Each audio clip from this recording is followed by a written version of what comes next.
నమస్తే, welcome to VPR economics. ఈ వీడియోలో మనం ఒక బ్యాంక్ గురించి చర్చిద్దాం. ఆ బ్యాంక్ ఏంటంటే ఎన్హెచ్బి, నేషనల్ హౌసింగ్ బ్యాంక్.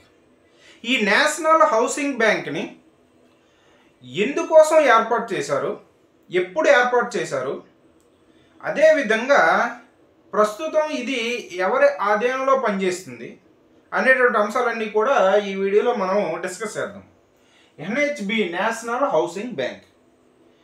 ఈ ఎన్హెచ్బి ఏర్పాటు ఎలా జరిగిందంటే మనకి సెవెంత్ ప్లాన్ అనేది సెవెంత్ ప్లాన్ కోసమని మనకి సెవెంత్ ప్లాన్ ఇప్పుడు 1985 నుంచి 90 మధ్యలో ఈ సెవెంత్ ప్లాన్ అనేది ఇంప్లిమెంటేట్ చేయడం కోసమని ఒక కమిటీలు వేసి అవి సర్వేలు అనేవి చేస్తూ ఉన్నాయి. సో వాటి యొక్క రిపోర్ట్లు అనేవి ఇస్తూ ఉన్నాయి.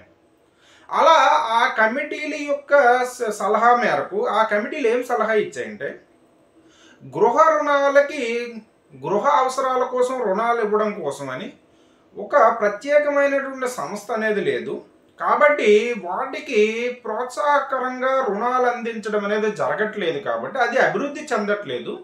సో దానికోసం చర్యలు అనేవి తీసుకోవాలి అని ఈ సెవెంత్ ప్లాన్ కోసం వేసినటువంటి కమిటీల్లో కొన్ని కమిటీలు సలహా ఇవ్వడం అనేది జరిగింది. సో దాంట్లో భాగంగా మనకి ప్రధానమంత్రి గారు 1987-88 బడ్జెట్లో 1987-88 బడ్జెట్లో ఈ నేషనల్ హౌసింగ్ బ్యాంక్ని ఏర్పాటు చేయబోతున్నట్టుగా ప్రకటించడం అనేది జరిగింది. నేషనల్ హౌసింగ్ బ్యాంక్ని ఏర్పాటు చేయబోతున్నట్టుగా 1987-88 బడ్జెట్లో ప్రకటించారు. సో ఆ విధంగా 1987లో దీనికి సంబంధించినటువంటి బిల్ అనేది పాస్ చేయడం అనేది జరిగింది.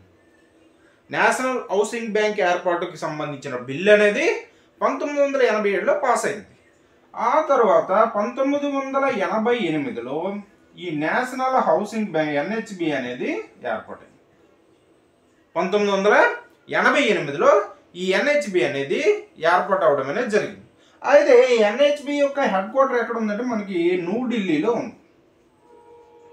న్యూఢిల్లీలో హెడ్ క్వార్టర్ అనేది ఉంది. న్యూఢిల్లీలో హెడ్ క్వార్టర్ అనేది ఉండడం అనేది జరిగింది.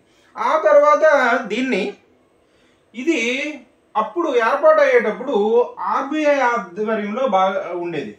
ఆర్బీఐ ఆధ్వర్యంలో ఇది ఉండేది. ఇది ఆర్బీఐ ఆధ్వర్యంలో పనిచేసేది. ఇప్పుడు కూడా ఆర్బీఐ ఆధ్వర్యంలోనే పనిచేస్తుంది. కాకపోతే దీని ఓనర్షిప్ అనేది మారిపోయింది. ఇంతకుముందు ఆర్బీఐ ఓనర్గా ఉంటే ప్రస్తుతం ఇది కేంద్ర బ్యాంక్ ఆధీనంలోకి వెళ్ళిపోయింది. మనకి నాబార్డు కూడా ఆర్బీఐ ఆధీనంలో ఉండేది, కేంద్ర ప్రభుత్వ ఆధీనంలోకి వెళ్ళిపోయింది. అలాగే నేషనల్ హౌసింగ్ బ్యాంక్ కూడా ఆర్బీఐ ఆధీనంలో ఉండేవి. ప్రస్తుతం ఈ వాటాలన్నీ కూడా కేంద్ర బ్యాంకు కొనేసి కేంద్ర బ్యాంక్ ఆధీనంలోకి వెళ్ళిపోయింది. ఇలా మనకి ఈ నేషనల్ హౌసింగ్ బ్యాంక్ 1988లో ఏర్పాటు చేసిన దీన్ని తర్వాత 2018-19 బడ్జెట్లో దీనిని కేంద్ర ప్రభుత్వమే పూర్తిగా కొనుగోలు చేస్తున్నట్టుగా ప్రకటించడం అనేది జరిగింది. సో ఆ విధంగా 2018 నుంచి ఇది సెంట్రల్ గవర్నమెంట్ ఆధ్వర్యంలోకి వెళ్ళిపోయింది. దేశంలో గృహ రుణాలకి అందించేటటువంటి అపెక్స్ బాడీ, అంటే గృహ రుణాలు ఇవ్వడం కోసం ఏర్పాటు చేసినటువంటి అపెక్స్ బాడీ, అత్యున్నత సంస్థ ఏదంటే మనకి ఎన్హెచ్బి, నేషనల్ హౌసింగ్ బ్యాంక్ అనేది ఉంది.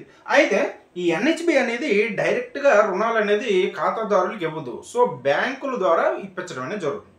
సో ఈ ఎన్హెచ్బి అనేది దేశంలో గృహ రుణాలు ఇవ్వడం కోసం ఏర్పాటు చేసినటువంటి అత్యున్నత బాడీ ఏదంటే ఎన్హెచ్బి, నేషనల్ హౌసింగ్ బ్యాంక్. ఇది నేషనల్ హౌసింగ్ బ్యాంక్కి సంబంధించినటువంటి అంశాలు అనేది మనం డిస్కస్ చేసుకోవడం అనేది జరిగింది. ఇది నేషనల్ హౌసింగ్ బ్యాంక్. ఇది మనం ఈ వీడియోలో చెప్పుకున్నటువంటి అంశం. ఈ వీడియో కానీ మీకు నచ్చినట్టయితే లైక్ చేయండి, షేర్ చేయండి, సబ్స్క్రైబ్ చేయండి. Thank you.